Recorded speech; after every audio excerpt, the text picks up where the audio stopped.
Buenos días. En primer lugar, vamos a empezar, darle la bienvenida a la Facultad de Ciencias Políticas y Sociología, la que es su casa, y que espero que se sientan como ella.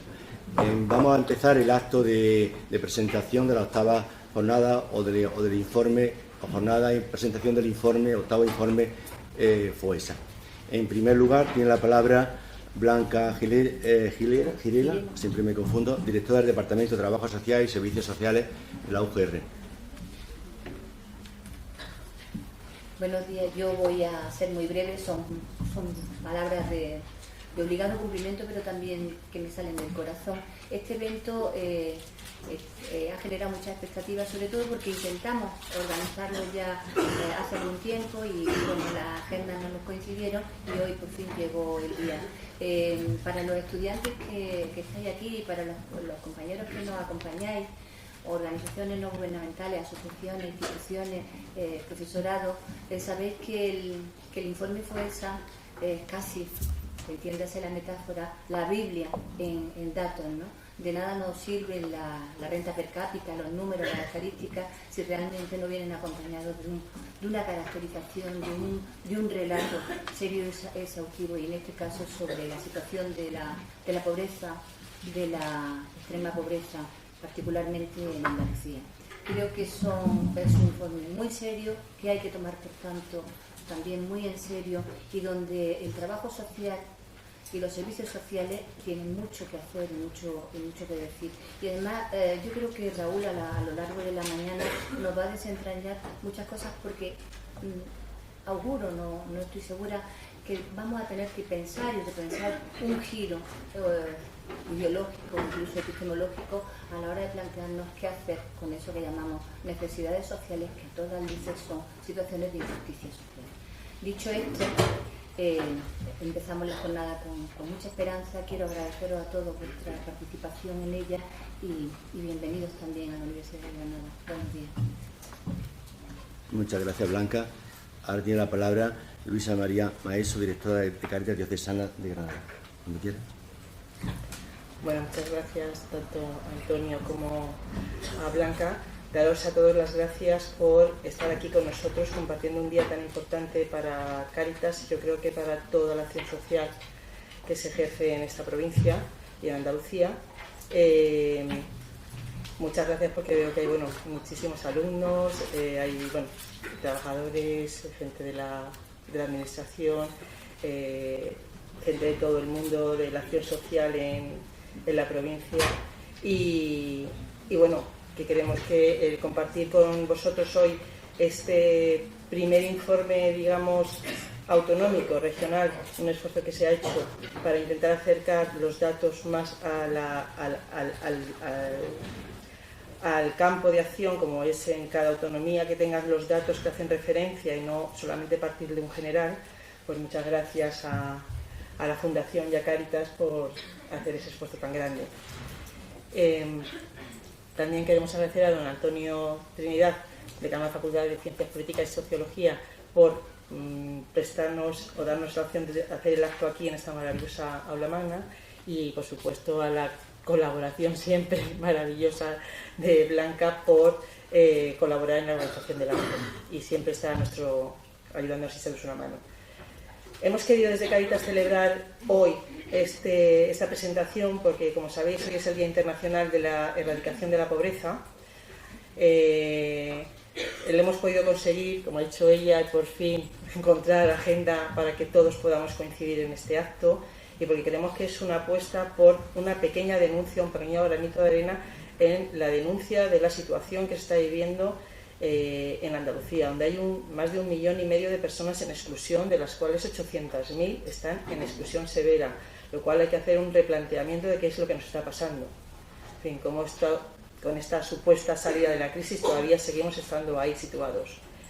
Este informe ha sido elaborado con todo el rigor, pluralidad y transparencia que es posible. Está desarrollado por un equipo de investigación comprometido con los más pobres y con la colaboración de 30 universidades nacionales, entre ellos, por supuesto, la de Granada, la UGR, y que apoyan el desarrollo y dan bases incluso científicas para poder manejar la cantidad de datos que esto genera. Este trabajo lo que sirve es para dar, como ha dicho vuestra profesora Blanca, material de estudio de qué es lo que está pasando en nuestra sociedad. En fin, ahora que tenemos los datos, ahora es cuando hay que empezar a trabajar y ver cómo vamos a construir una nueva sociedad con diferentes alternativas y salidas a las personas que están en exclusión. La presentación del informe, famoso FOESA, la va a realizar Raúl Flores, que es el secretario técnico de la Fundación FOESA y que coordina todos los estudios de Cáritas Española. Y luego va a participar también con nosotros el doctor Enrique Raya, catedrático de la Escuela Universitaria de la Universidad de Granada, que va a hablar, creo que es de los pocos que se han atrevido a hacer un estudio sobre la exclusión social en Granada, y que creo que os va a ser muy interesante tanto para los profesionales como para los futuros profesionales.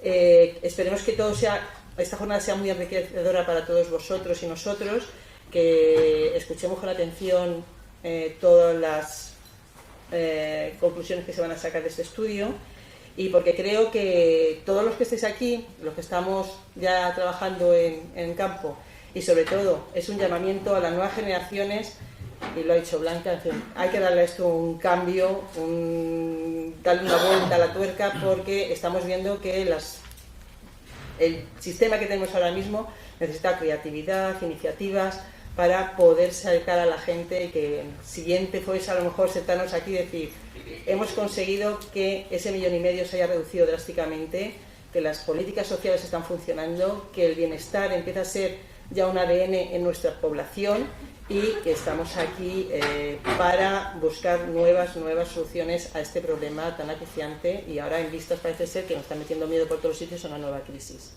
Así que os doy la bienvenida a todos y paso la palabra a Antonio.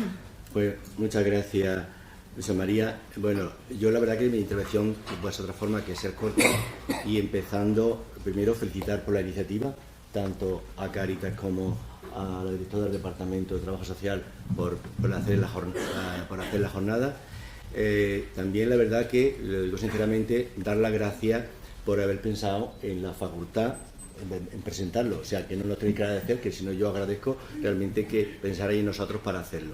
Ahora explicaré cuál es la razón por la que yo creo, evidentemente creo que es el sitio adecuado, pero bueno, podría haber optado por otra opción. Así que cuando Blanca me llama para preguntarme si quería participar, vamos, no lo dudé en un momento, y dije por supuesto, y encantado de que sea en la facultad. La verdad, solamente quería hacer como dos reflexiones sobre el tema del informe FOESA. Ya se ha dicho aquí que efectivamente el informe FOESA España, que ya tiene una larga tradición, pues dentro de la sociología ha sido un referente sin lugar a dudas. Estábamos como era como que el que marcaba unas pautas que después muchísimos trabajos de investigación tomaban como base lo que se había dicho en el informe FOESA. Y es así, yo creo que por dos cuestiones clave, por lo que era una referencia. Una, por las cuestiones metodológicas, es decir, cómo se hacía el informe FOESA. Es decir, era un informe con un rigor metodológico de primer nivel, o sea que nadie de la profesión, de la sociología o de otra disciplina cuestionaba de cómo se había hecho, o sea, se fiaba del trabajo que se había hecho. La verdad que también era porque es que en cada uno de los capítulos que tocaba el informe FOESA, pues hay una persona de referencia dentro de la disciplina que no tenían, es decir, que contaban con ese apoyo y ese aval de la disciplina a la que estaban hablando, lo cual contaba con todos los temas. Pero además que el informe FOESA ha sido un informe, era muy ambicioso y sigue siendo un informe muy ambicioso, porque es que en este caso de Andalucía, que la verdad, de nuevo te felicito porque sea el primero y centrado en la exclusión de Andalucía, pero el informe España, pues es un informe que toca prácticamente todos los temas sociales, es decir, de la vivienda, educación, familia, trabajo, que no deja en ningún tema. Entonces, siempre en la sociología ha sido un referente como base de datos y más en esta facultad. Por eso repito que creo que es verdad que este es el sitio adecuado, y yo estoy agradecido y contento de que haya sido así y que no sea la última vez que lo hagamos. Tal es así que el informe FOESA sigue su vigencia, pero incluso hay otras instituciones que han copiado el formato del informe FOESA.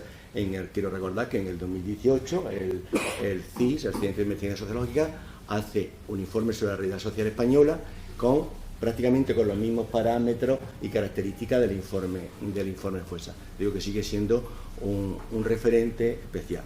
Y luego ya, centrando en el tema de Andalucía, pues la verdad que me parece todo un acierto que luego se desagregue y se haga un específico en el caso de Andalucía, aunque es verdad que el informe FOESA siempre una de sus características que era comparativo en las series temporales y además desagregaba muy bien con las comunidades autónomas, pero me parece que es un acierto de que siga estando en que se haga un específico del tema de Andalucía y monográfico. Creo que eso es un acierto y quiero decir.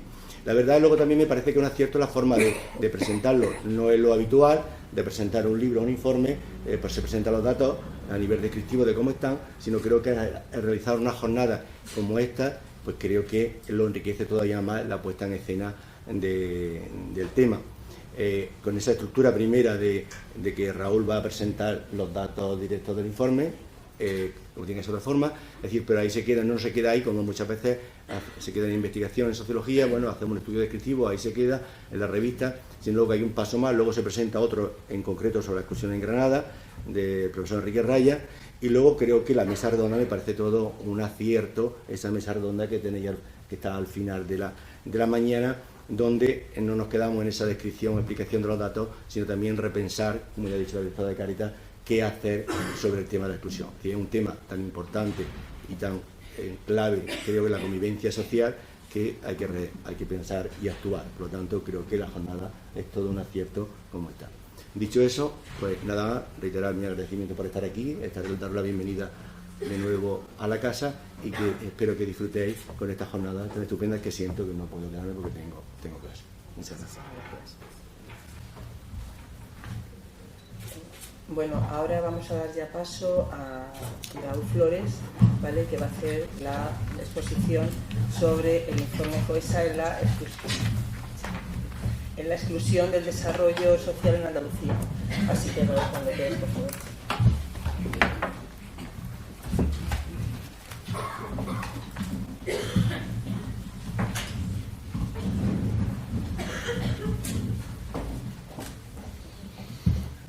Muy buenos días a todas y a todos.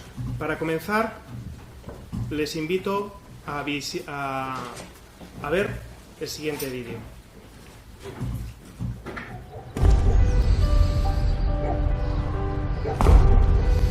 A ver, niños, ¿quién quiere que le cuente un cuento?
hace 2 días se concedía el Premio Nobel de Economía y se concedía a 3 profesores universitarios criados en la Universidad de Harvard. Este Premio Nobel de Economía se concedía por los trabajos preocupados por la situación de la pobreza en el mundo. Una realidad, la de la pobreza en el mundo, que no es nueva para nadie, pero que no deja de ser una asignatura pendiente para toda la humanidad. El vídeo que les acabamos de compartir habla de la realidad de nuestro entorno, habla de la realidad de nuestro país, de Andalucía y de Granada. Nos habla de las condiciones de vida difíciles que tienen algunas personas y también nos habla de los riesgos sociales que tenemos todos y cada uno de nosotros, los que vivimos en esta sociedad. Podemos pensar que estamos caminando por las calles más bonitas, en la que todo va bien. Pero si nos quitamos las gafas, podremos observar cómo no todo va bien para todas las personas. Podemos pensar que estamos caminando tranquilos y sin ningún riesgo. Pero si nos quitamos las gafas, podremos ver que podemos estar caminando cerca de un precipicio y si no nos damos cuenta podemos caer en él. De esto, de los riesgos individuales, de las dificultades de las condiciones de vida que tienen muchas familias, pero también de los riesgos sociales que tenemos todos como conjunto de la sociedad, es de lo que vamos a hablar.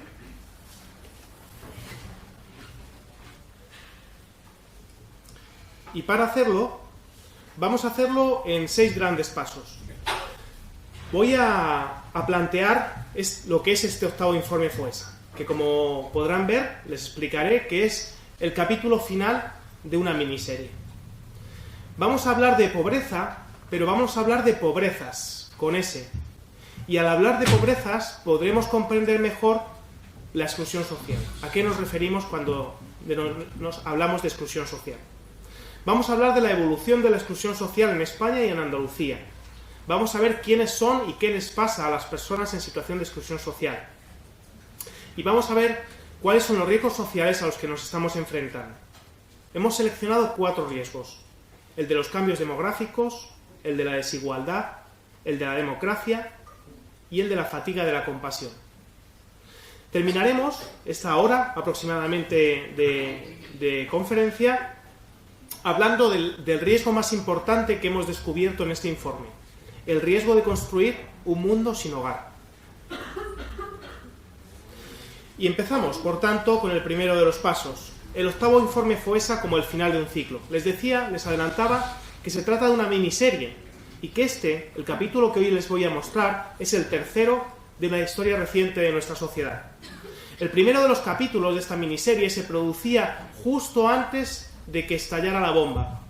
Y la bomba no es ni más ni menos que la crisis económica.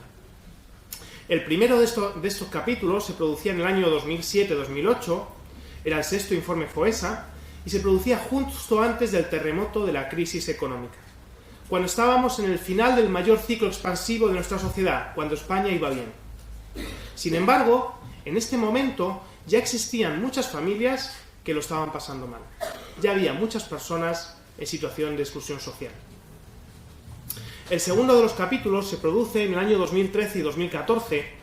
Es el momento en el cual las familias están sintiendo los mayores efectos de la crisis económica y además coincide con la crisis de la reforma social en nuestro país y en muchos países de la Unión Europea, los recortes y los cambios de las políticas sociales. Y llegamos al tercero y último de los capítulos, el que presentamos hoy. Un capítulo que se produce 4 años después de recuperación económica, 4 años después de que tocaran la campana y nos dijeran que la crisis había terminado y que España entraba de nuevo en crecimiento económico, que el IPC iba hacia arriba.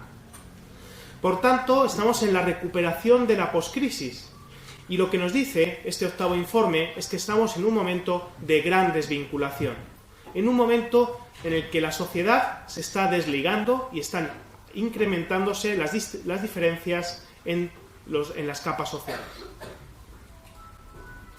Pues bien, este es el primero de los puntos. El segundo de los puntos, del cual les quería hablar, es de cómo entendemos lo que es la pobreza y lo que es la exclusión social. Y les quería hablar porque la realidad de la pobreza es que es plural, es que son pobrezas los que las personas sufren. Les muestro dos imágenes sencillas. La primera, de la imagen de la izquierda, la asociamos muy claramente con las situaciones de extrema exclusión, de extrema pobreza, las personas sin hogar. Sin embargo, la imagen de la derecha puede sugerirnos algún problema o no. La imagen de la derecha es de una mujer que tiene una pensión de viudedad pequeñita, no muy grande, que llega a final de mes bien, sin locuras, pero no le falta, porque ya tiene su casa pagada y porque ella se apaña muy bien, es muy austera y no tiene un problema económico. Por tanto, no tiene una situación de pobreza económica, pero tiene otras pobrezas, tiene otras dificultades que la sitúan en el espacio de la exclusión social. Está con muchos achaques, tiene dificultades. Cuando está mala no tiene a nadie, nadie le puede hacer un caldo, nadie le puede ir a comprar. Tiene dificultades a veces para incluso asearse y vestirse ella por sí misma, y no tiene ayuda ni de familiares ni del sistema de ayuda a la dependencia. Es decir, la situación de esta persona, sin estar en una situación de pobreza económica, tiene una situación de exclusión social. Esta imagen nos sirve para poder avanzar y adentrarnos en el concepto de exclusión social de una manera más detenida. Lo primero que tenemos que decir es que la exclusión social es más que la falta de dinero. Es decir, hablamos de muchas más dimensiones además de la dimensión económica. Hablamos de vivienda, hablamos de salud, de educación, de conflicto social, de situaciones de aislamiento, de participación social y política y, por supuesto, de empleo. Todas estas dimensiones y otras más, pero estas son las que desde el informe FOESA estamos registrando y analizando, son las que pueden hacer que una persona caiga en una situación de exclusión social. Por tanto, es más que la falta de dinero y, en segundo lugar, es la acumulación de dificultades. Uno no está en la exclusión social porque le pasa una sola cosa. Normalmente uno está en situaciones de exclusión social porque son varios elementos los que se están acumulando en su vida, en su día a día.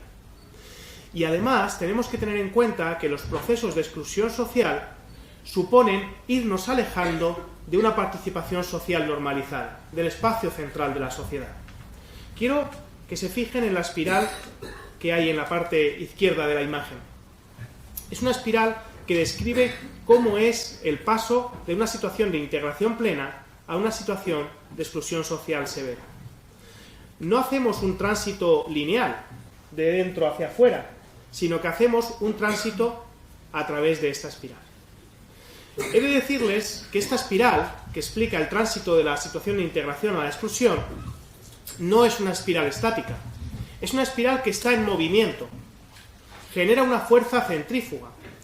¿Y qué significa esto? Que cuando estamos en el centro, nada nos empuja.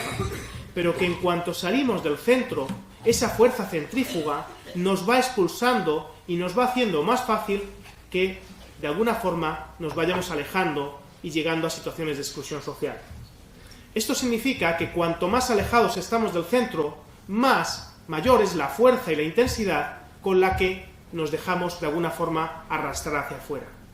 Es como un río, como la corriente de un río que nos lleva hacia las situaciones de exclusión social. Por tanto, hemos dicho que es más que la falta de dinero, que es la acumulación de dificultades y que es multidimensional, porque son muchos elementos los que hacen que estemos en esa situación de exclusión social. Y todo esto pues nos podría llevar a ver este titular.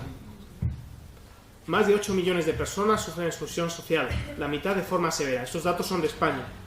Ha aumentado un 40% más desde hace una década. Vaya, esto puede ser un poco exagerado. Otro titular, Andalucía Información, Viva Granada. Andalucía consolida la exclusión social con 1,5 millones de personas. Afecta a 760.000 andaluces, la exclusión social severa, y a otro millón de personas en el filo de la navaja como sociedad insegura. Bien, es importante que sepamos que estos titulares están haciendo referencia a esta caracterización de la exclusión social, a una caracterización mucho más allá de lo económico y a una caracterización que tiene en cuenta todas estas dimensiones. Si miramos a Andalucía, vemos como hay 1,5 millones en exclusión social y 760.000 personas en exclusión social severa. Para llegar a esta clasificación de la sociedad, no lo hacemos con un indicador, como la tasa de pobreza normal. No lo hacemos con 3 indicadores, como la tasa AROPE, que mide la pobreza material, la carencia material severa y la baja intensidad laboral. Lo hacemos con 35 indicadores. 35 indicadores de estas 8 dimensiones que lo que hacen es medir la participación de las personas y de las familias en el consumo, en el empleo, en la participación social y política, en las relaciones sociales, etcétera, etcétera. 35 indicadores diversos que nos permiten, de alguna forma, hacer la fotografía de este espacio de la integración o la exclusión. 2 ejes, el de la integración plena y el de la exclusión social. Y 4 espacios, 4 cajones que nos permiten clasificar a la sociedad de manera más detallada, desde la integración plena, perfecta, hasta la exclusión severa. Cuando hacemos esta clasificación, por tanto, podemos establecer cuáles son los niveles de exclusión o de integración de España. Y cuando llegamos a este punto, lo primero que hay que empezar es por la noticia positiva. Y la noticia positiva es que hemos recuperado los niveles de integración, gris, la parte de arriba, de antes de la crisis económica.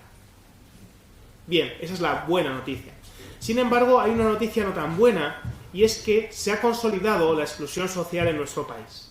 Como podemos ver, seguimos con niveles de exclusión social superiores a los que había antes de la crisis económica. Y de hecho, los niveles de exclusión social severa, verde más oscurito, son superiores a los de antes de la crisis económica y superiores a los de la primera oleada de la crisis del año 2009. Por tanto, es importante que sepamos que se produce esta consolidación de la exclusión social y, de alguna forma, igual de preocupante que la consolidación es la naturalización de esta exclusión social. Es decir, el que nos parezca que, bueno, pues que esto es algo que ha ocurrido, que ha venido aquí para quedarse y que poco podemos hacer para cambiar. ¿Cómo llegamos a toda esta imagen? ¿Cómo conseguimos conocer toda esta realidad? Con la aportación de muchas personas. 350 entrevistadores por toda España, 125 investigadores de 30 universidades y de 13 organizaciones de acción e investigación. Todo ello nos ha llevado a llamar a 139.000 puertas en España, más de 8.000 puertas en Andalucía, y a recoger información detallada de 29.000 personas en España, 1.800 en Andalucía, 11.655 familias en España y 662 en Andalucía. ¿Y todo esto para qué? Para conseguir un informe sólido, riguroso y científicamente indiscutible. Todo esto para conseguir márgenes de error inferiores al 1% para España e inferiores al 2,5% para las comunidades autónomas, Andalucía entre ellas. Y todo esto para, de alguna forma, obtener la mirada de la sociedad y de algunos medios de comunicación, como el que estamos viendo en la pantalla, que nos habla de que el informe FOESA describe con una base estadística difícilmente mejorable una serie de fenómenos sociales. Bueno, este es el punto en el cual llega el momento de conocer un poquito más de la realidad de Andalucía. Hemos visto la realidad de España, esa consolidación de la exclusión social severa, y llegamos a ver la situación, la realidad de Andalucía. En Andalucía solamente tenemos 2 elementos comparativos, el año 2013, que fue la primera vez que se hizo el informe específico del territorio, y el año 2018. En el año 2018 lo que observamos es que la integración plena se ha incrementado notablemente, como podemos ver aquí, pasando del 30,9 al 47,8, y también vemos cómo la exclusión social se ha reducido, y esta es una gran noticia. Andalucía es una de las comunidades autónomas cuya exclusión social se ha reducido de manera más intensa en los últimos 5 años, un poquito por encima de la media del conjunto del país. Hemos pasado de una exclusión social cercana al 26% a una del 18,6%. Sin embargo, es importante que nos fijemos cómo la exclusión social más severa, la del 9,2% que está en la base, es el grupo que proporcionalmente menos se ha reducido. Y es de este grupo, de los que peor están, de los que les quiero hablar. No se asusten, por favor, con el gráfico. Hay muchos números, pero es muy sencillo de interpretar. Hemos organizado a la sociedad andaluza, la parte de arriba, desde las situaciones de integración plena hasta las situaciones de exclusiones sociales más severas. Y cuando hacemos esta organización, vemos cómo la integración plena se ha incrementado del 2013 al 2018 y cómo los diferentes niveles de exclusión social se han ido reduciendo. Sin embargo, quiero llamarles la atención sobre este último grupo, el grupo que aparece circulado en rojo. El grupo que aparece a la derecha de la imagen es el grupo que acumula mayores problemas de exclusión social. Es el grupo que de alguna forma está más expulsado de nuestra sociedad. Pues bien, quiero llamarles la atención porque este grupo sigue exactamente igual que hace 5 años, sin ninguna reducción de ningún tipo. Esta imagen que les estoy compartiendo hasta ahora nos permite, de alguna forma, construir una caricatura, permítanme la licencia, de cómo es la sociedad andaluza. Una caricatura que hemos descrito en 4 tipos de sociedades. La primera de ellas, la sociedad de las oportunidades, representada en color azul. Son estos señores que hay en la parte central tomándose un café o un vino tranquilamente en un bar. Esta sociedad de las oportunidades es, afortunadamente, la mayoría de la sociedad andaluza, 5,7 millones de personas. Son personas acomodadas, no tienen dificultades en sus condiciones de vida. De alguna forma se están olvidando un poquito de lo que les pasa a los que no les va tan bien. Están practicando un poquito menos la empatía y la solidaridad. Y de alguna forma también consumen sin conciencia. Bueno, tienen capacidad económica, se lo pueden permitir, pues así lo hacen. La sociedad insegura, descrita en color marrón, representada por la mujer que hace de camarera en esta escena, es una sociedad, de alguna forma, que está en el filo de la navaja. No están en exclusión social, están en la parte de la integración. Sin embargo, forman la parte de abajo de la integración de nuestra sociedad.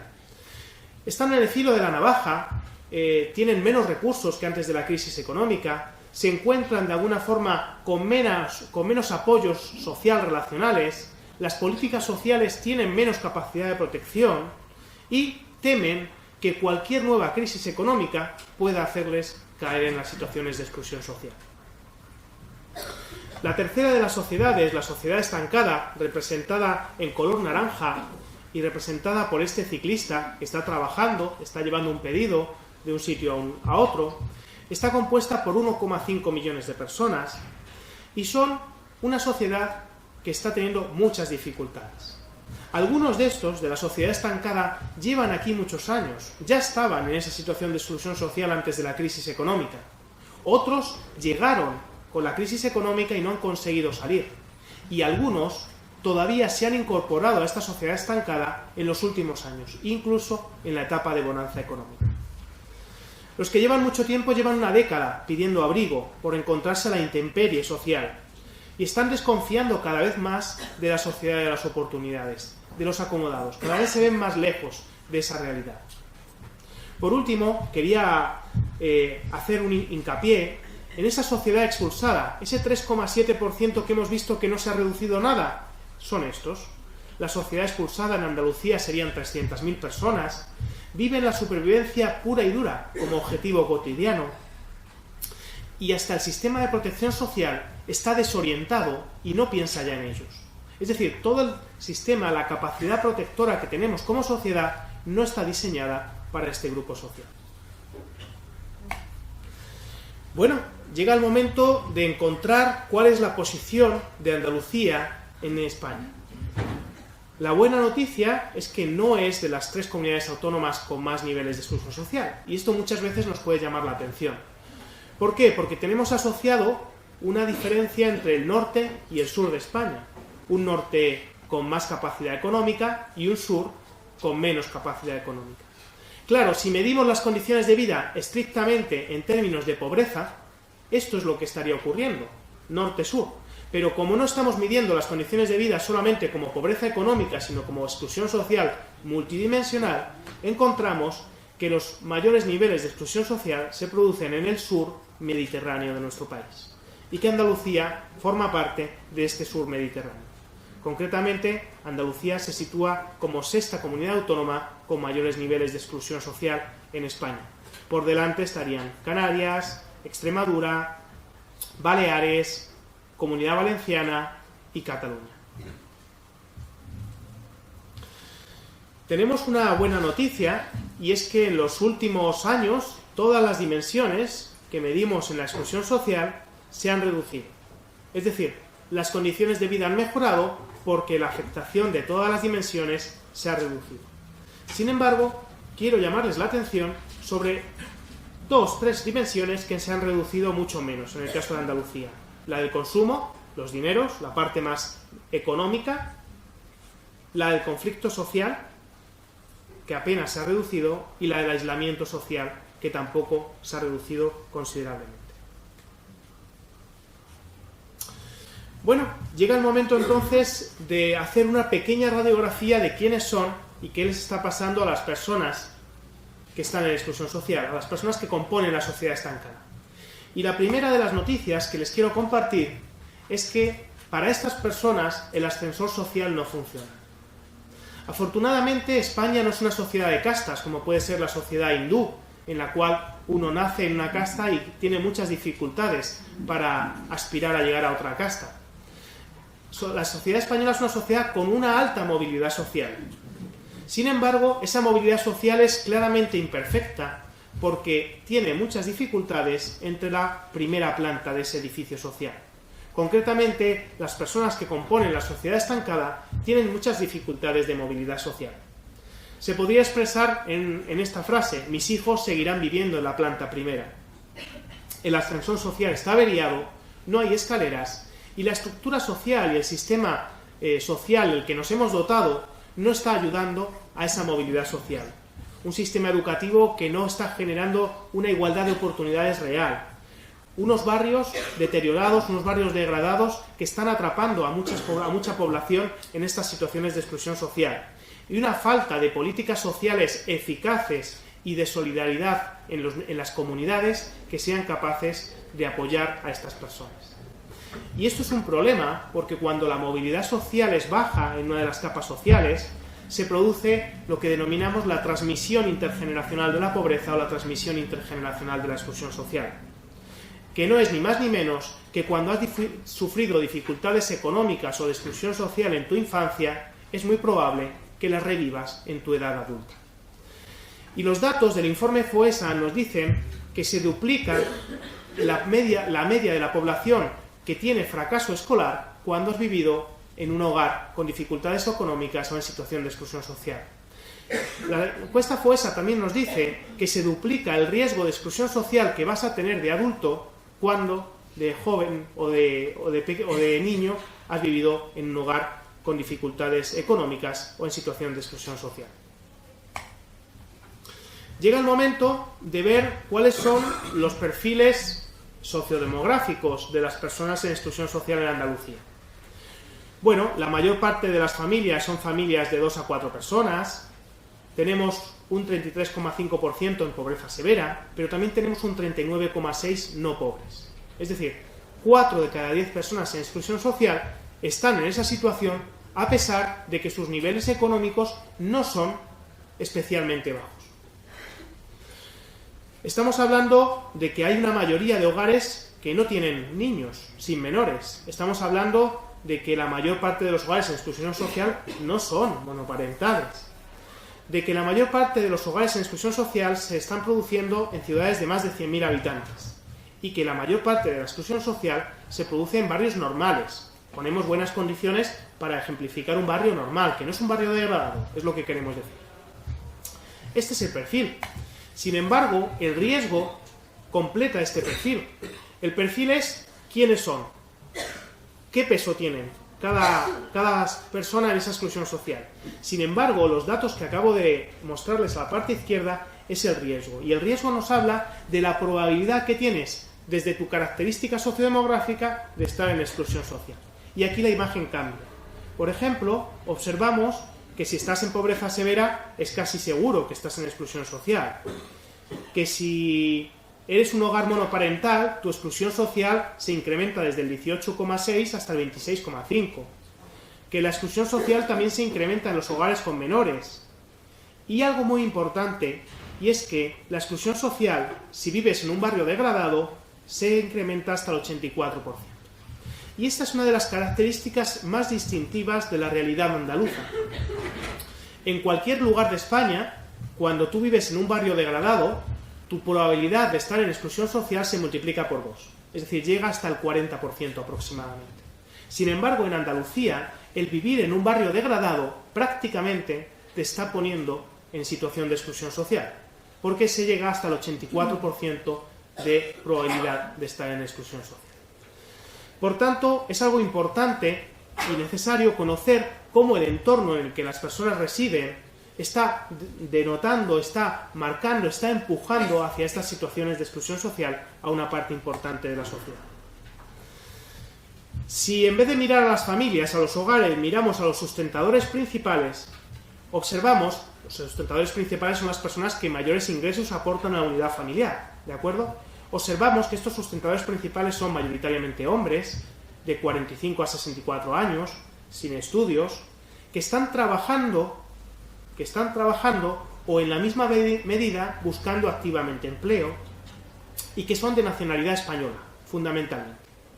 Sin embargo, cuando contrastamos esto con el riesgo, ¿de acuerdo?, volvemos a ver cómo el riesgo se centra en los sustentadores principales menores de 30 años, sin estudios o con estudios incompletos, que están buscando empleo activamente o que son de fuera de la Unión Europea. Es importante que discriminemos esto. La mayor parte de las personas en exclusión social son españolas, son autóctonas. Sin embargo, el riesgo de estar en exclusión social se multiplica por 2 cuando las personas son de fuera de la Unión Europea.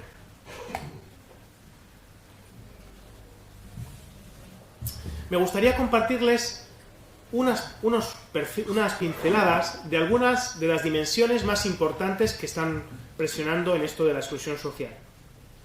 La primera de ellas, la inseguridad y la inadecuación de la vivienda.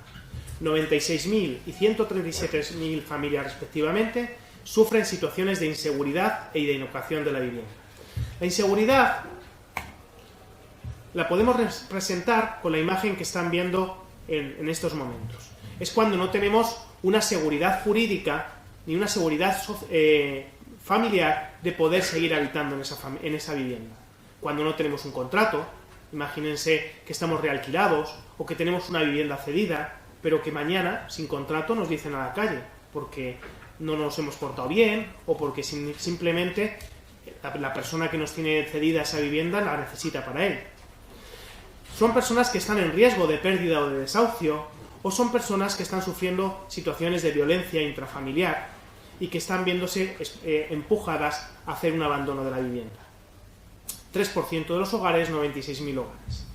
Y la exclusión residencial por el lado de la vivienda inadecuada son 137.000 hogares en los cuales no hay suministros adecuados, en los cuales hay deficiencias graves en la construcción de la vivienda, situaciones de insalubridad como humedades, suciedades y olores, o personas con movilidad reducida que tienen barreras arquitectónicas en el hogar.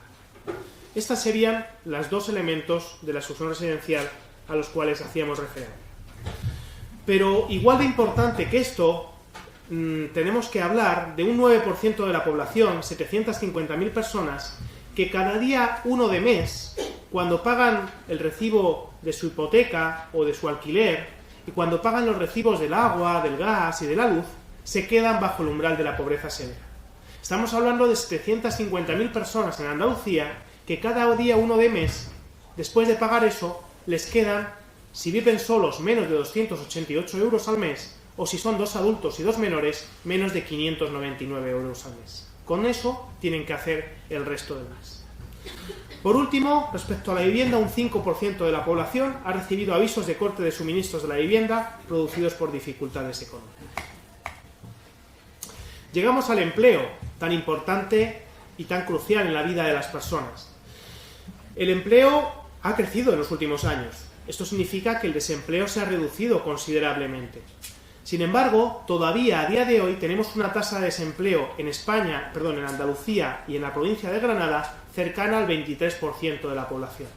Esto significa que todavía estamos casi duplicando la tasa de desempleo de antes de la crisis económica. Se ha recuperado mucho, pero a día de hoy casi el doble de personas sufren el paro respecto a antes de la crisis económica.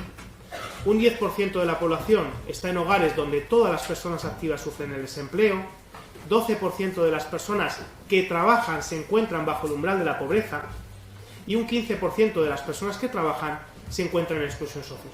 Es decir, el empleo ha perdido la capacidad de integración, de inclusión y de protección que tenía históricamente. Y sobre todo se ha reducido considerablemente esa capacidad protectora e inclusiva respecto a antes de la crisis económica. La parcialidad indeseada, el tener un trabajo parcial, pero aspirar, o ojalá tener un trabajo completo, la parcialidad indeseada afecta a 6,5 de cada 10 trabajadores parciales en Andalucía. De esta forma, estamos creando dos tipos de trabajadores en nuestra sociedad. Estamos incrementando la desigualdad de nuestra sociedad creando dos tipos de trabajadores.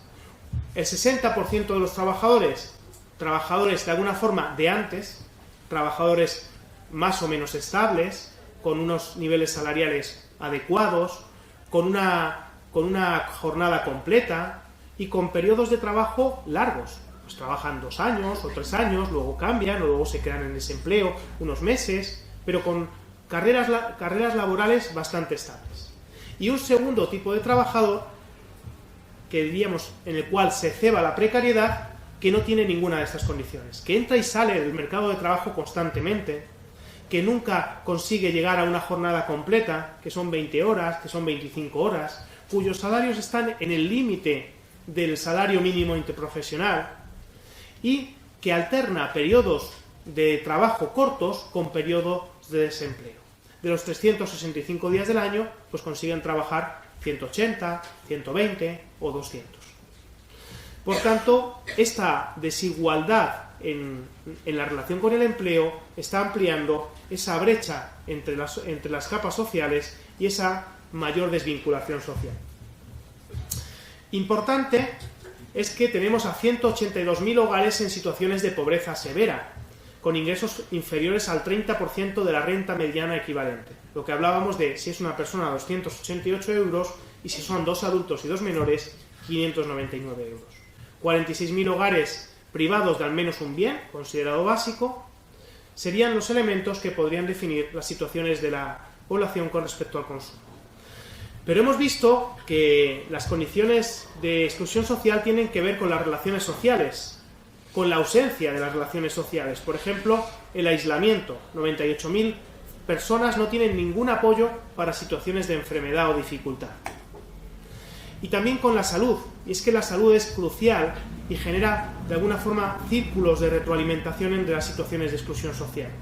16.000 hogares en los que alguna persona dependiente necesita ayuda o cuidados de otra persona y no los recibe, y 251.000 hogares en los que han dejado de comprar medicinas o seguir tratamientos por problemas económicos. De esta manera, yo les he dado una ducha de datos, que espero que alguno de ellos haya podido quedarse o haya podido de alguna forma servir a construir la imagen, pero ahora nos toca una tarea igual de importante, que son los datos, que es observar más allá de los datos concretos cuáles son los riesgos principales a los que nos estamos enfrentando como sociedad.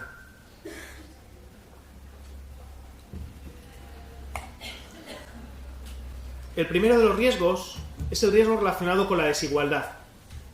Quiero que se fijen en esta imagen y que vean cómo del año 2008 al año 2017 la realidad de la renta en Andalucía es que se ha reducido un 1,1%. Sin embargo, quiero que se fijen también cómo en este periodo la realidad de la renta de la capa social con menos recursos, de la capa social más pobre, se ha reducido un 7,3%. Es verdad que la crisis económica nos ha afectado un poco a todos, pero la crisis económica a quien más ha afectado es a las personas en situación de exclusión social. Pongamos un ejemplo. Si en el año 2007 un hogar andaluz medio ingresaba 1.000 euros, a día de hoy estaría ingresando 1.000 menos 10 euros aproximadamente.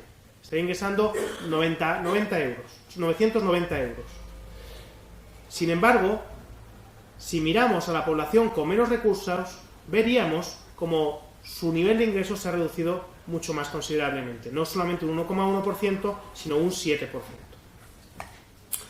Y esto podemos verlo también de otra manera, y es ver cómo se ha incrementado o no la desigualdad en estos últimos años. Veamos ahora la desigualdad que existe entre la clase baja y la clase alta. Es la desigualdad más típica, ¿no? Si hacemos un edificio social de 10 plantas, ¿cuál sería la distancia entre los habitantes de la primera y segunda planta y la distancia entre los habitantes de la novena y décima planta? Para los estudiantes de sociología, este es el indicador S80-20, que nos permite ver cuál es la distancia entre estas dos capas. Pues bien, la realidad es que en Andalucía es de 6,9. Es decir, si los ingresos de una capa de la capa social más baja fueran 1.000 euros, que ya muchos lo querrían, los ingresos de la capa más alta serían 6.900 euros. Sin embargo, hay un tipo de desigualdad menos conocida y mucho más preocupante, que es la desigualdad entre la clase baja y la clase media. Tenemos el honor, nuestro país, de ser de los 5 países de la OCDE con mayor desigualdad entre capa baja, entre clase baja y clase media. Solamente nos gana Sudáfrica, Costa Rica, Estados Unidos y Grecia. Somos de los 5 países con mayor desigualdad entre las capas bajas y las capas medias. Y esto es importante y es significativo porque genera 2 efectos cruciales. El primero de los efectos es que la clase media marca de alguna forma el estándar de vida. Y eso significa que la clase social baja está muy lejos del estándar de vida medio. Es decir, le cuesta mucho hacer lo que hace la mayor parte de la sociedad. Un ejemplo, salir un viernes al mes a cenar. Otro ejemplo, pagar la excursión de los niños en el colegio. El otro día venían mi hija con 32 euros para una excursión. Vaya, a mí no es que me haga gracia, digo, 32, no es que me sobren 32 euros, pero los pago y punto. Sin embargo, hay muchas familias para los cuales la noticia de tener que pagar los 32 euros para la granja del colegio le pone en una situación difícil. Porque no tienen y porque al mismo tiempo no quieren que su hijo o que su hija deje de hacer exactamente lo mismo que hacen sus compañeros. Pero les hablaba de 2 problemas en la desigualdad de clase baja y clase media. Del primero, que era el alejamiento, y el segundo también y crucial, y es cómo las personas que viven en esa situación de clase baja ven de lejos a la clase media. Esto muchas veces genera desánimo, genera, pues no somos capaces de llegar a esa situación, genera bloqueo y en muchas ocasiones muchas personas se desaniman y de alguna forma pierden la fuerza o el ímpetu para poder seguir luchando y poder seguir trabajando por unas mejores condiciones de vida. La noticia es que la distancia entre estas capas sociales bajas y medias, además de ser muy alta, se ha incrementado en los últimos años, como podemos ver en la siguiente tabla. Vamos a avanzar para no pasarnos en el tiempo y para que podamos cumplir el itinerario, y llegamos al riesgo relacionado con los cambios demográficos, que es lo mismo que decir cuando el peso de los más vulnerables en la sociedad, que son los más mayores y también los más pequeños, se desequilibra, y cuando no tenemos dificultades para generar las tareas de cuidados. No inventamos la pólvora cuando decimos que la tasa de natalidad y la tasa de fecundidad se han reducido mucho. Pero sí que les damos un plus, y es que esta tasa de natalidad y esta tasa de fecundidad se están reduciendo con mucha más velocidad en la sociedad andaluza. Es verdad que partían de mejores posiciones, pero también es verdad que se está acelerando de forma intensa. Y también se está acelerando el incremento de la edad media a la maternidad. Si en el año 2007 la edad media a la maternidad eran de 30,4 años, en el año 2017 es de 31,6. 1,2 años más que hace 10 años. Obviamente, estos cambios en las estructuras reproductivas están generando baja natalidad. Estamos muy lejos del relevo generacional. Necesitaríamos 2,1 hijos para generar un relevo generacional y estamos en 1,3. También es verdad que el aumento de la longevidad, de la esperanza de vida, está haciendo un incremento importante de la sociedad, en la sociedad de las personas mayores. En el año 2033, 1 de cada 4 mayores tendrá más de 65 años en España. Y también es verdad que hay nuevas estructuras de los hogares, como pueden ser los casi 2 millones de hogares monoparentales que hay en España, que están de alguna forma generando dinámicas nuevas a las cuales tenemos que aprender a responder. Esta pirámide invertida, en equilibrio frágil, solamente puede verse sostenida por estos arbotantes que encontramos a la parte izquierda de la imagen, que deberían de sostenerlo. Pero estos arbotantes no están funcionando de manera adecuada. Está habiendo una falta de políticas contra la precariedad laboral. Está habiendo una escasez de políticas de apoyo a la crianza y a la dependencia. Y concretamente, si nos referimos de políticas de apoyo a las familias, quito la palabra escasez y añado la palabra inexistencia. Está habiendo unas políticas migratorias que no tienen presente el envejecimiento de la población. Estamos haciendo unas políticas migratorias que no tienen presente que estamos en 1,3 de promedio de hijos cuando necesitamos un relevo generacional de 2,1. Y sin embargo tenemos políticas migratorias que obvian que nuestra sociedad no está consiguiendo un reemplazo generacional. Estamos teniendo políticas que no están conciliando de manera adecuada la vida familiar con la vida laboral. Todos estos cambios demográficos generan, entre otras cosas, una crisis de los cuidados. Una crisis de los cuidados que nos está haciendo difícil plantearnos cómo afrontar los cuidados. Y hay dos titulares en esta crisis de los cuidados: que las mujeres sienten la sobrecarga de esta crisis de los cuidados, y dos, que la creciente mercantilización de los cuidados, cosa que en principio no es negativa, sino que podría ser algo positivo porque genera puestos de trabajo, está haciendo que estos cuidados muchas veces no sean accesibles para las familias que no tienen capacidad económica para poder pagarlos. Y para fijarnos durante un minuto en cuál es la realidad de Andalucía en los cuidados, les planteo esta imagen. 7 de cada 10 personas en Andalucía que necesita cuidados para realizar actividades de la vida diaria, levantarse, asearse, caminar, realizar la compra, etcétera, etcétera, 7 de cada 10 son cuidados en el hogar. Esto es algo en principio positivo, ¿no? Yo creo que muchos de los que estamos aquí diríamos que si tenemos una situación de dependencia, querríamos mantener nuestra vida en el hogar. Es algo legítimo y razonable. Sin embargo, es importante que sepamos que 8 de cada 10 personas que están haciendo esos cuidados en el hogar son mujeres. Y que de estas mujeres, muchas de ellas no tienen capacidad de tener un empleo porque los cuidados les lleva mucho tiempo, y otra buena parte de ellas, además de los cuidados que les lleva buena parte del tiempo, están trabajando fuera de casa con la sobrecarga que se está generando. Y ahora me gustaría llamarles la atención a la parte inferior del gráfico, este 11,7, porque todavía en Andalucía tenemos a un 11,7% de familias con alguien que necesita cuidados y que no está recibiendo ningún tipo de ayuda. Llegamos al momento de los riesgos relacionados con la democracia, y corremos el riesgo, decimos, de que la democracia se quede en un mero manual de procedimientos. La democracia es bastante más que votar. De hecho, votando mucho, tampoco ganamos mucho en la democracia. O sea, a pesar de que votemos todos los años, no es que la democracia sea mejor.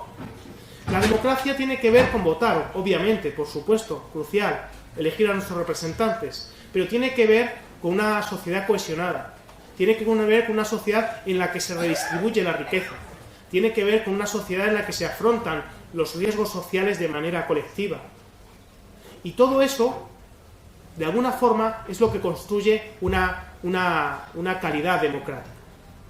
Pero si miramos a cuál es la situación de la democracia en la relación con la población en exclusión social, lo primero que encontramos es que hay muchas personas que no tienen derecho a voto.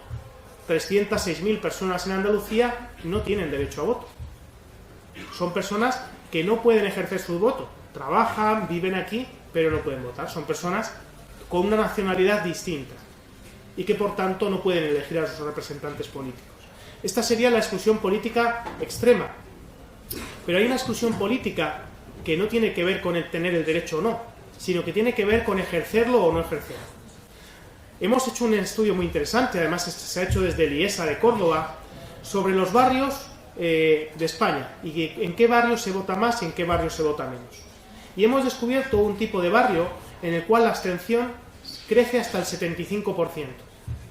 Cuando miramos con lupa estos barrios nos damos cuenta de que son barrios pobres económicamente y barrios con niveles de exclusión social altos. Por tanto, estamos generando la siguiente circunstancia. Las personas pobres y excluidas no ven en las agendas de los políticos elementos que les llamen a votar.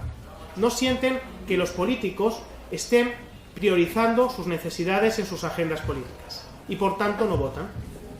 Pero esto se complementa porque los partidos políticos toman mucho interés entre las personas que les votan. Y cuando hay un sector poblacional que no les vota, pues igual pierden interés. Por tanto, estamos pudiendo crear un círculo vicioso en el cual las personas pobres y excluidas no votan porque no creen que los partidos políticos les puedan ayudar y los partidos políticos no meten en su agenda ayudar a estas personas porque no son un público potencial de votantes. Este círculo vicioso es peligroso, es especialmente peligroso porque quienes más necesitan de lo público son precisamente las personas más pobres y más excluidas. La satisfacción con la democracia en nuestro país no es especialmente buena. De hecho, solamente nos gana Grecia en nivel de insatisfacción dentro de la Unión Europea. Somos el segundo país de la Unión Europea con mayor nivel de insatisfacción con la democracia. Cuando miramos a la satisfacción de la democracia en Andalucía, vemos que el nivel de satisfacción es inferior al de España y que además el nivel de insatisfacción es inferior al de España, con lo cual es una buena noticia, pero hay una noticia no tan buena, y es que las personas que viven en situaciones de exclusión social están bastante más insatisfechas que la media poblacional de los andaluces, mostrándose esta desafección política de manera más concentrada entre las personas que sufren situaciones de exclusión social. Llegamos al último de los riesgos que les quería compartir, y es el riesgo relacionado con la fatiga de la compasión. Hablamos de fatiga de la compasión cuando nos cansamos de ayudar, cuando nos cansamos de generar acciones individuales o sociales para ayudar a las personas que están sufriendo. Y concretamente, la imagen que les comparto es que a día de hoy la mitad de la población está menos dispuesta a ayudar que hace 10 años. Tenemos un 51,3% de la población menos dispuesta a ayudar que hace 10 años. Y esto se produce por 3 motivos principalmente. El primero de ellos, porque tenemos menos capacidad para ayudar que hace 10 años. Es decir, se han erosionado las capacidades de las familias para ayudar. Se han erosionado los recursos económicos, se han erosionado los recursos sociales y familiares que las personas tenían para ayudar. Pero además del debilitamiento de ese colchón que tienen las familias, que se ha producido en los últimos 10 años, nos encontramos a que la realidad de pobreza y de exclusión social no está en los medios de comunicación. No es tan visible, parece que no estuviera ocurriendo. Por tanto, hay menos personas llamadas a realizar esa ayuda. Hay menos personas llamadas a hacer un voluntariado o a observar cómo puede ayudar a otra persona.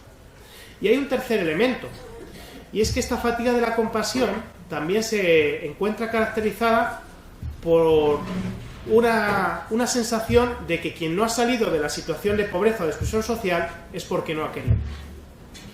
Han pasado 4 años de recuperación económica. Si hay alguien que todavía está ahí sufriendo estas circunstancias, es que no ha puesto de su parte. Claro, este análisis, para llegar a esta conclusión, hay que obviar todo el análisis que les he mostrado anteriormente. Hay que obviar que todavía la tasa de paro es casi el doble que antes de la crisis. Hay que obviar todas las dificultades a nivel del empleo, el tipo de empleo que se ha creado. Hay que obviar todo lo que ha ocurrido en el tema de la vivienda, con el incremento de los precios y la inaccesibilidad a las familias. Hay que obviar muchos elementos para llegar a esta conclusión de que quien no ha salido de la situación de pobreza o exclusión social es que no ha querido. Pero, si no conocemos todo este análisis, nos podemos situar en ese punto. Esta fatiga de la compasión no solamente se ha producido en la ciudadanía, sino que también se ha producido en las entidades, en la administración pública. De hecho, el gasto social no se ha recuperado. Los recortes sociales que se produjeron durante la crisis económica no se han recuperado a día de hoy. El gasto social en Andalucía es uno de los gastos sociales por debajo de la media del conjunto del país. Encontramos, por ejemplo, cómo por cada 33 euros que se gastan de media en España en rentas mínimas, en Andalucía solamente se gastan 10,3. Encontramos, por ejemplo, cómo las asignaciones por hijo a cargo prácticamente no han crecido nada en los últimos años. Encontramos, por ejemplo, cómo estas rentas mínimas no alcanzan ni siquiera al 20% de la población en pobreza severa. Situaciones que nos dicen cómo esta fatiga también se está produciendo en el gasto social. Sin embargo, el apoyo de las familias, de la ciudadanía, es importante al estado de bienestar. La ciudadanía sigue apoyando el estado de bienestar social como la necesidad de cubrirnos una serie de riesgos sociales de manera colectiva. Por ejemplo, son muchas las personas que creen que la administración pública debe garantizar esta serie de derechos. Por ejemplo, el derecho a una vivienda adecuada. 44% de la población piensa que debe asegurar este derecho a toda la población. El 53,8% piensa que debe asegurar este derecho cuando hay una situación de necesidad. Solamente el 1,9% de la población andaluza piensa que la administración pública no tiene esa labor, no tiene por qué garantizar el derecho a la vivienda a las personas que no lo tienen. Ingresos mínimos, rentas mínimas, un 41,8% de los andaluces piensan que debe estar asegurado para toda la población. El 57% piensa que la administración pública debería asegurarlo para aquellas personas que tengan esa necesidad. Solamente el 0,8% de la sociedad piensa que no es una tarea de la administración pública. Claro, esto hay que unirlo a otro elemento, porque es muy fácil decir, sí, que la administración pública se encargue de todo esto. Pero hay que unirlo a otro elemento. El 85% de los andaluces estaría dispuesto a pagar más impuestos si esos impuestos sirven para dedicarlos a las políticas sociales y atender a las personas más necesitadas. Es decir, aun cuando me toca el bolsillo, aun cuando esto me supone que yo también tengo que poner de mi parte, apoyo ese mayor gasto social.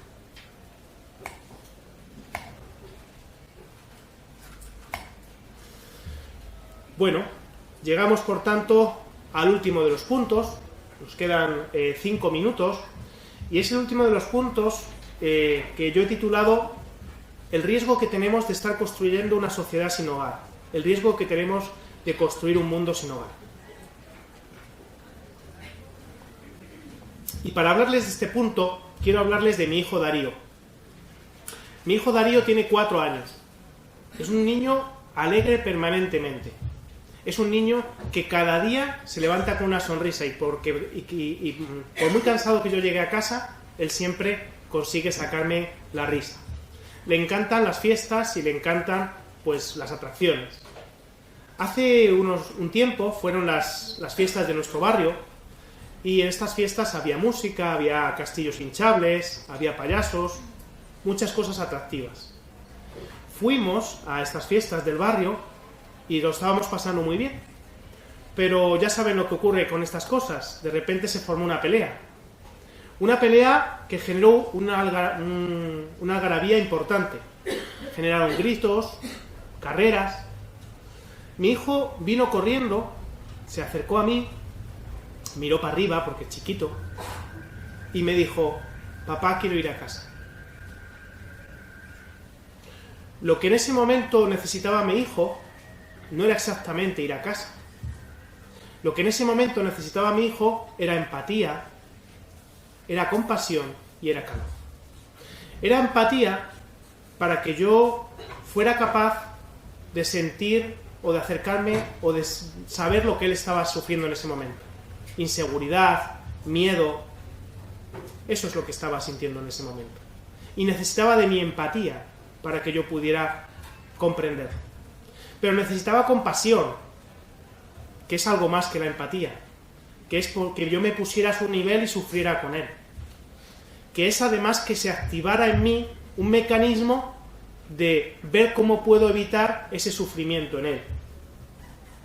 Y además necesitaba calor entendido como seguridad, como abrigo. Eso es lo que necesitaba mi hijo en ese momento. Porque corremos el riesgo de construir un mundo sin hogar, sin casa. Corremos el riesgo de construir un mundo que no tenga ni empatía, ni compasión, ni calor. Y para no caer en ese riesgo, me gustaría compartirles 4 elementos. El primero de ellos, la necesidad de combatir el miedo juntos. Cada uno de nosotros tenemos un miedo distinto.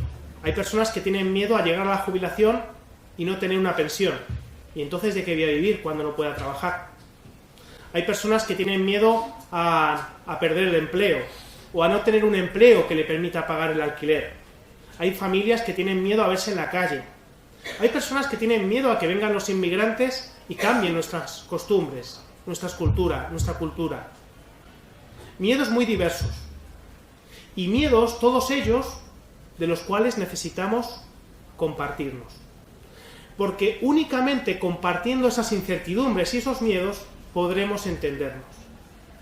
Porque, no sé si les ha pasado a ustedes, pero cuando uno tiene un miedo dentro y no lo comparte, no lo saca fuera, ese miedo va creciendo, va haciéndose más grande y me va separando de otras personas.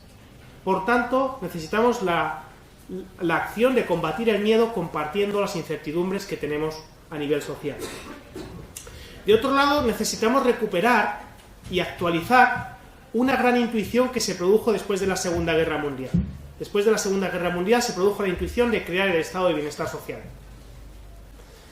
Y se produjo para evitar el miedo, para evitar la inseguridad, para evitar la guerra, para evitar el conflicto social. Y la verdad es que yo creo que tiene muchas cosas que mejorar ese estado de bienestar, seguro. Pero si quitamos el estado de bienestar, nos volveremos a enfrentar a esa sociedad sin cohesión, con miedo, con incertidumbre, con inseguridad y con guerra. Y claro, seguramente nadie de los que estamos aquí opta por quitar el estado de bienestar. Pero todos somos conscientes que al estado de bienestar se le han ido quitando lonchitas, una tras otra. Y que cuando vas quitando muchas lonchitas, al final te quedas con algo que ya no es el estado de bienestar.